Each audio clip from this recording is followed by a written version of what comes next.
തൊടുപുഴയിൽ യൂത്ത് കോൺഗ്രസ് പ്രവർത്തകനെ മർദ്ദിച്ച സംഭവത്തിൽ പോലീസ് കംപ്ലയിന്റ് അതോറിറ്റി ഉത്തരവുണ്ടായിട്ടും പോലീസുകാരനെതിരെ നടപടിയില്ല. തൊടുപുഴ നിയോജക മണ്ഡലം പ്രസിഡന്റ് ബിലാൽ സമദിനെ ലാത്തിചാർജിനിടെ മർദ്ദിച്ച കേസിലാണ് സിപിഒ അജിൻ ടിഡിക്കെതിരെ നടപടിക്ക് നിർദ്ദേശം നൽകിയത്.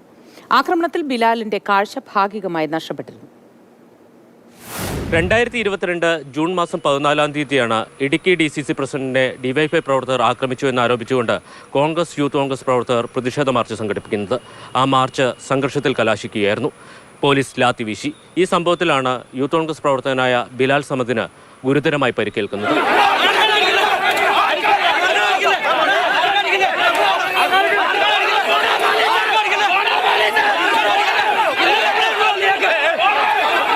ലാത്തി കൊണ്ട് അടിയേറ്റ് ബിലാൽ സമദിന്റെ ഇടത് കണ്ണിന്റെ കാഴ്ച ഭാഗികമായി നഷ്ടപ്പെട്ടു.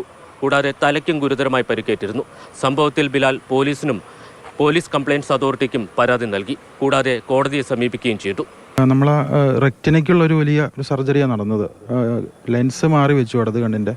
അപ്പോൾ ലെൻസിൻ്റെ പൊസിഷൻ ഈ കഴിഞ്ഞ ദിവസം ഒന്ന് മാറിയിട്ട് നമ്മൾ വീണ്ടും മധുര സ്വകാര്യ ആശുപത്രിയിൽ ചികിത്സ വീണ്ടും നടന്നുകൊണ്ടിരിക്കുകയാണ്.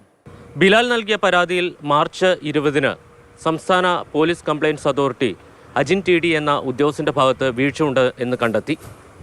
അജിൻ ടിക്കെതിരെ മാതൃകാപരമായ നടപടി ആവശ്യമാണെന്നായിരുന്നു ഉത്തരവ്. എന്നാൽ ഈ ഉത്തരവ് വന്ന് 4 മാസം പിന്നിടുകയാണ്.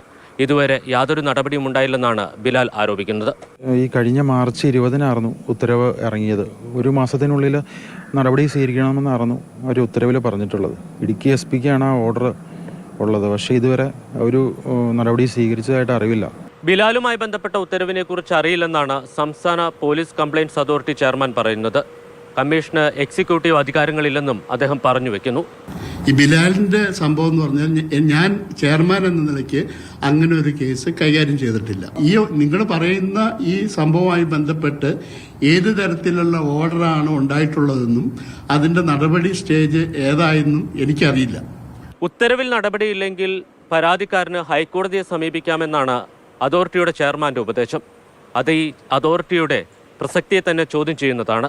തൊടുപുഴയിൽ നിന്ന് ജെയിനസ് രാജു, മാതൃഭൂമി ന്യൂസ്.